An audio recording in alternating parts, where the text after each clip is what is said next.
नाज़रीन, पाकिस्तान में पेट्रोल की कीमत रात गए दोबारा बढ़ा दी गई है और मौजूदा जो रजीम है, जाली हुकूमत फार्म 47 के ऊपर बनी हुई, इन्होंने पेट्रोल की कीमत में 10 रुपये का मज़ीद इजाफा कर दिया है।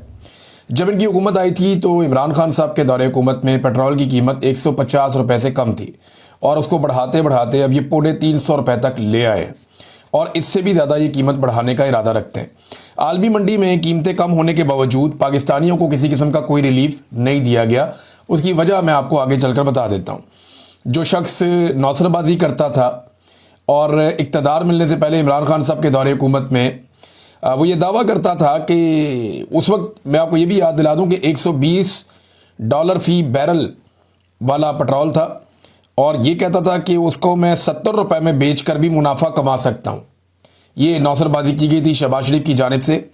आज वही शख्स इस मुल्क का वज़ीर आज़म है और आलमी मंडी में जो पेट्रोल है वो $70 फ़ी बैरल से भी कम की सतह पर है, यानी लगभग आधी कीमत हो गई है आलमी मंडी में। और वो उसी पेट्रोल को 273 रुपये पर लेकर चला गया है और फिर भी वो ढिठाई से कहता है कि हमने मईशत संभाल ली है और हमने महंगाई कम कर दी है।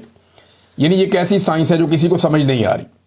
ये ऐसे तजर्बाकारों को पाकिस्तान की मिलिट्री एस्टेब्लिशमेंट ने लाकर हमारे ऊपर मुसल्लत किया, जो उस वक्त ये कहते थे कि हम पेट्रोल 70 रुपये लीटर का बेच के मुनाफा कमाएंगे, जब पेट्रोल आलमी मंडी में $120 फ़ी बैरल का था और आज आलमी मंडी में $70 फ़ी बैरल से कम का है, तो वही लोग 350 रुपये का पेट्रोल बेच रहे हैं फ़ी लीटर। अंदाज़ा कीजिए आप। और ये ना तजर्बा करने वालों को शर्म आती है और ना इन नौसरबाजों को शर्म आती है कि जो कौम को धोखा देकर आए हैं।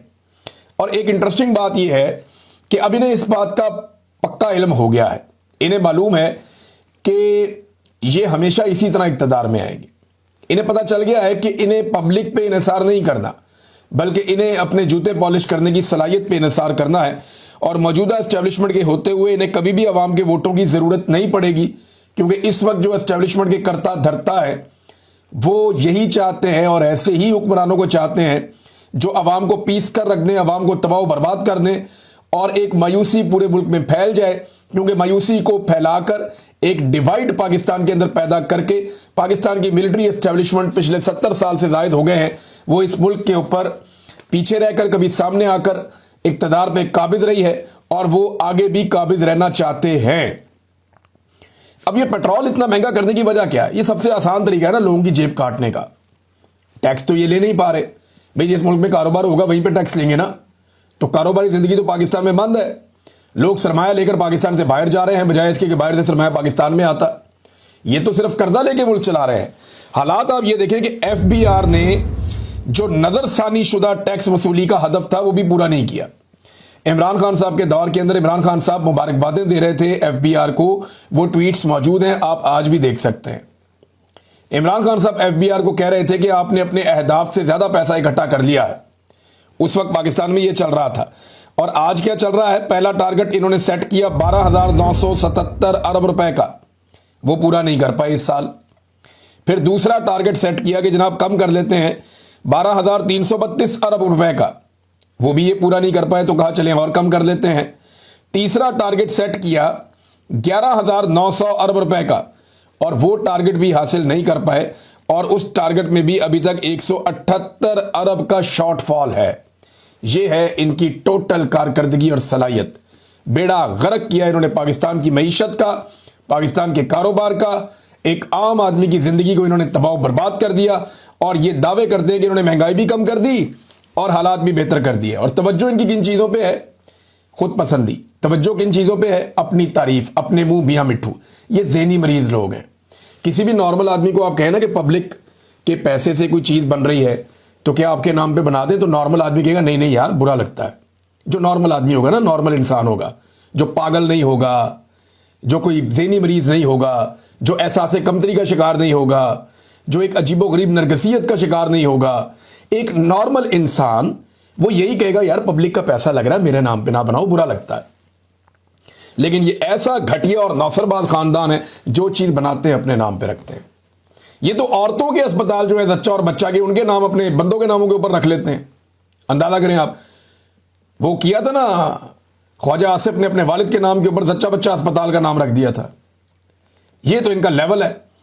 अभी कायदे आज़म मोहम्मद अली जिन्ना का नाम हटाकर उनके नाम के ऊपर जनाब मरियम नवाज का नाम लिख दिया गया। अब मैं आपको एक मिसाल दूंगा, फिर एस्टेब्लिशमेंट के लोग कहते हैं जनाब हमारे ऊपर तनकीद होती है। एक लाहौर में कोर कमांडर हाउस था, हमें सारी दुनिया को यही पता था कि ये कोर कमांडर हाउस है। उसके ऊपर जनाब पाकिस्तान तहरीक इंसाफ के लोग एहतजाज करने जाते हैं। अब तहरीक इंसाफ का मौक़िफ़ है कि ये जानबूझ के नामालूम अफराद ने करके हमारे खाते डाल दिया और सीसीटीवी फुटेज गायब कर दी, जबकि एस्टेब्लिशमेंट कहती है नहीं जी एहतजाज पाकिस्तान तहरीक इंसाफ ने किया और उन्होंने तोड़फोड़ की और जलाओ घराव किया। लेकिन जो भी हुआ हमें तो ये पता था ये कोर कमांडर हाउस है और लोग तो कोर कमांडर हाउस में एहतजाज करने गए थे, लेकिन फौरी तौर पे हमें बताया गया कि नहीं नहीं ये तो जिन्ना हाउस था। भाई ये तो कायदे आज़म मोहम्मद अली जिन्ना की जो है वो तौहीन हो गई है। ये तो कायदे आज़म मोहम्मद अली जिन्ना जिनको उस घर के अंदर आने भी नहीं दिया गया, बल्कि उसका एक लेटर भी बाद में निकल आया था। कायदे आज़म मोहम्मद अली जिन्ना को वो घर इस्तेमाल भी नहीं करने दिया गया। पता चला जनाब उसका नाम जिन्ना हाउस। अंदाजा करें अब आप। और फिर उसके बाद जो मीडिया वाले, जो सियासतदान, जो एक्टर्स, जो टिकटॉकर्स, उनको वहां ले जाकर पूरा एक बयानिया तश्कील दिया गया कि ठोक दो पाकिस्तान तहरीक इंसाफ को कि कोर कमांडर हाउस नहीं था, ये जिन्ना हाउस था। वहां इन्हें कायदे आज़म याद आ गए, क्योंकि ज़रूरत के तहत कायदे आज़म रेलिवेंट हो गए। अब ज़रूरत नहीं है तो यहां पे क्या हो रहा है कि मरियम नवाज ने कायदे आज़म के नाम की तख्ती उतारी और अपने नाम की तख्ती लगा दी। ये मैं नहीं कह रहा, दुनिया टीवी की खबर है, मैं नहीं कह रहा, पाकिस्तान के अंदर टीवी चैनल्स के ऊपर यह खबर चली है कि मरियम नवाज ने तख्ती उतारी। और यह खबर आई कहां से ये भी मुझे पता है।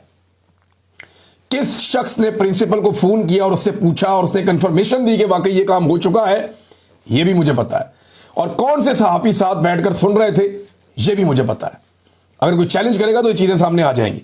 अब मरियम नवाज ने कायदे आज़म के नाम की तख्ती उतरवाकर अपने नाम की तख्ती लगा दी, तो उन बेशर्मों को गैरत नहीं आई जिन्हें जिन्ना हाउस के ऊपर गैरत आ रही थी। भाई वहां पे तो लोगों को पता ही नहीं था कि ये जिन्ना हाउस है। यहां पे तो सबको पता था कि ये जिन्ना इंस्टीट्यूट ऑफ कार्डियोलॉजी है, उसका नाम बदल के मरियम नवाज ने अपने नाम के ऊपर रख दिया। ऐसे ये ज़हनी मरीज लोग हैं। कायदे आज़म की तस्वीर उतार के अपनी फोटो लगा दी, चिपका दी। वहां पे फोटो लगाने का इनको शौक है और इस पे किसी ने कोई एतराज भी नहीं किया।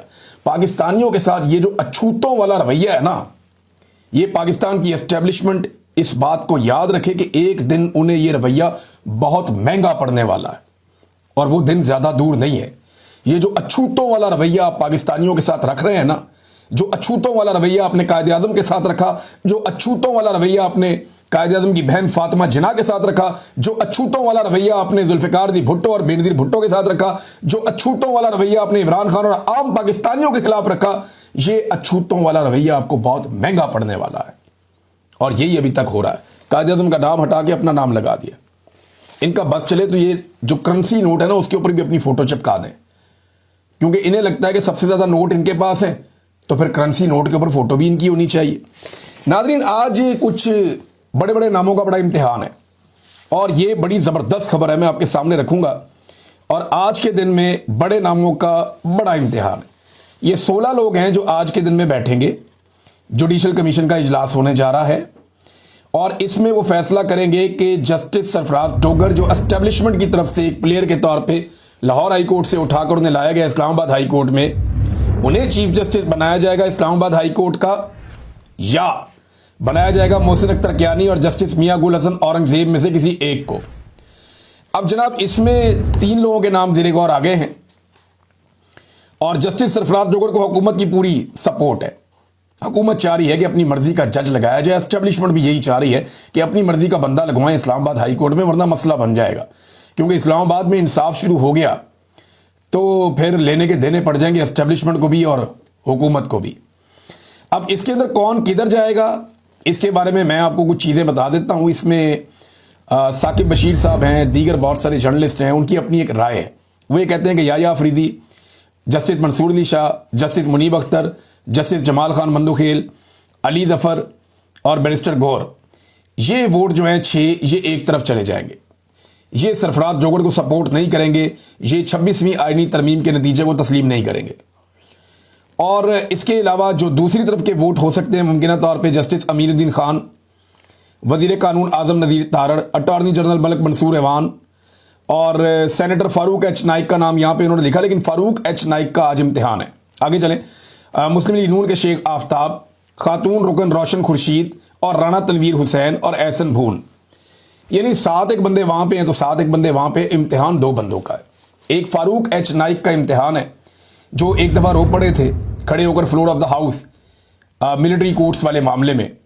अब वो बताएं ना कि मिलिट्री कोर्ट्स वाला मामला भी किस तरफ सेट किया है। वो तो नहीं रोए, इस मरतबा रोते हुए नजर भी नहीं आए जो आईनी बेंच ने किया है। तो क्या वो मगरमच्छ के आंसू थे? आज उन्हें बताना पड़ेगा कि वो अदलिया की आज़ादी के साथ हैं, आज़ाद अदलिया के साथ हैं, या वो जरदारी की गुलामी कर रहे हैं और उस जरदारी की गुलामी कर रहे हैं जो जरदारी इस वक्त एस्टेब्लिशमेंट की गुलामी कर रहा है।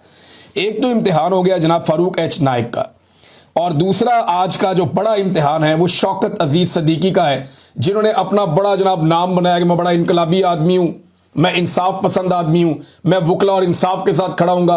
तो आज पता चलेगा कि वो कंप्रोमाइज्ड जज जिसको बाहर से लाया गया उसके साथ खड़े होंगे, या इंसाफ और कानून के साथ खड़े होंगे, या अदलिया की आज़ादी के साथ खड़े होंगे। तो इन 2 लोगों का एक बड़ा इम्तिहान है आज के दिन में।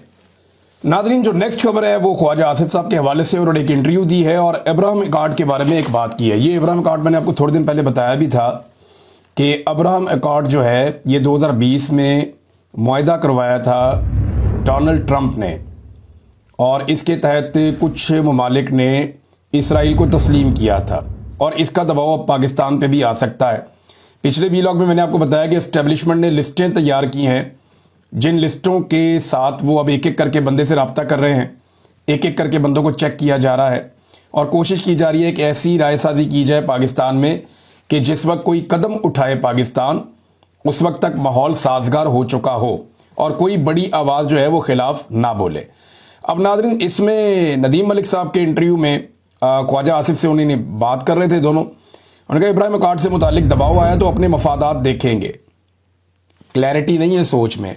इमरान खान साफ कहता था कि मैं इसराइल को तस्लीम नहीं करूंगा, इसराइल के साथ उसको मैं रिकॉग्नाइज उसको नहीं करूंगा, और उसका रीज़न इमरान खान साहब कहते थे कि फ़लस्तीनियों को जब तक उनका हक नहीं मिल जाता मैं कोई कदम नहीं उठाऊंगा, मैं अपने अल्लाह को क्या जवाब दूंगा। ये था इमरान खान का जवाब। ख्वाजा आसिफ का जवाब देखें कि इब्राहिम अकॉर्ड से मुतालिक दबाव आया अमेरिका की जानिब से तो अपने मफादात देखेंगे, हम अपना फ़ायदा देखेंगे जनाब। मौजूदा सूरत हाल में अगर हम तमाशाई बने और खिलाड़ी ना बने तो इसका नुकसान होगा। आलमी सतह पर मौजूदा सूरत हाल में हम खेल का हिस्सा हैं, ये वज़ीर दिफा की सोच है। वो इसको एक खेल की तरह ले रहे हैं। वहाँ पे 1 लाख के करीब इंसानों का खून बह गया है। रोज़ाना लगभग 80-90 लोगों को शहीद किया जा रहा है, जिनमें बच्चों की बहुत बड़ी तादाद है। और ख्वाजा आसिफ ने एक और बड़ी अजीब बात की, मुझे हैरत होती है कि ये ऐसी मुनाफकत कैसे कर सकते हैं। उन्होंने कहा कि मुसलमान ममालिक पर तनकीद करते हुए कहा कि रोज़े क़यामत जवाब देना होगा मुसलमानों को, पूरी उम्मत को, फ़लस्तीनियों के साथ खड़े क्यों नहीं हुए। मगरबी ममालिक उनके साथ खड़े हो गए मगर मुसलमान खड़े ना हो सके।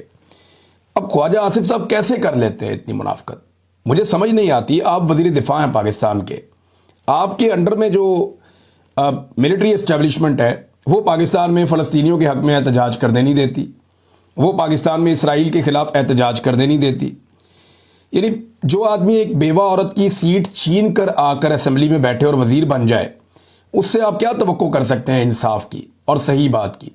देखिए, पाकिस्तान में 2 ऐसे बड़े सियासतदान हैं जो इस वक्त बुजुर्ग ख़वातीन से सीटें छीन कर उनके ऊपर जुल्म और जबर करके असेंबली में आकर बैठे हुए हैं। एक का नाम नवाज शरीफ है और एक का नाम ख्वाजा आसिफ है। वैसे तो हमजा शहबाज भी आलिया हमदा की सीट छीन कर आया, और इसी तरह चौधरी शुजात का बेटा भी परवेज़ इलाही की अहलिया कैसरा इलाही का जो है उनकी सीट छीन कर आया। तो सीटें तो और भी ख़वातीन की छीनी गई हैं। वहाँ पे जो है अटक से मेजर ताहिर सादक की बेटी जो है ईमान ताहिर, उनकी भी सीट छीनी गई है। लेकिन ये जो 2 बड़े ज़ीरक और पुराने सियासतदान हैं, नवाज शरीफ और ख्वाजा आसिफ, इन्होंने बड़ी बेशर्मी और ढिठाई के साथ 2 बुजुर्ग ख़वातीन की नशिस्तें छीनी है और उनके ऊपर जुल्म और जबर करने में कोई कसर नहीं रखी। अब जो आदमी एक खातून की सीट छीन सकता है वो कुछ भी कह सकता है। भाई, पाकिस्तान में आप और आपकी हुकूमत फ़लस्तीन के हक़ में मुजाहरा करने नहीं देते, इसराइल के ख़िलाफ़ एहतजाज करने नहीं देते, और फिर आप टिल्ले मुँह से बैठ के कह देते हैं जनाब मुसलमान मुल्क क्यों नहीं इकट्ठे हुए, अब रोज़े क़यामत जवाब देना पड़ेगा। तो जनाब सबसे पहले जवाब आपको देना पड़ेगा कि जिस वक्त इस्लामाबाद में डंडे मारे जा रहे थे पुलिस की जानिब से, या रुसवा और जलील किया जा रहा था, गिरफ्तार किया जा रहा था उन लोगों को जो फ़लस्तीनियों के हक में निकले थे, तो उस वक्त आपको इस्तीफ़ा देना चाहिए था या स्टैंड लेना चाहिए था।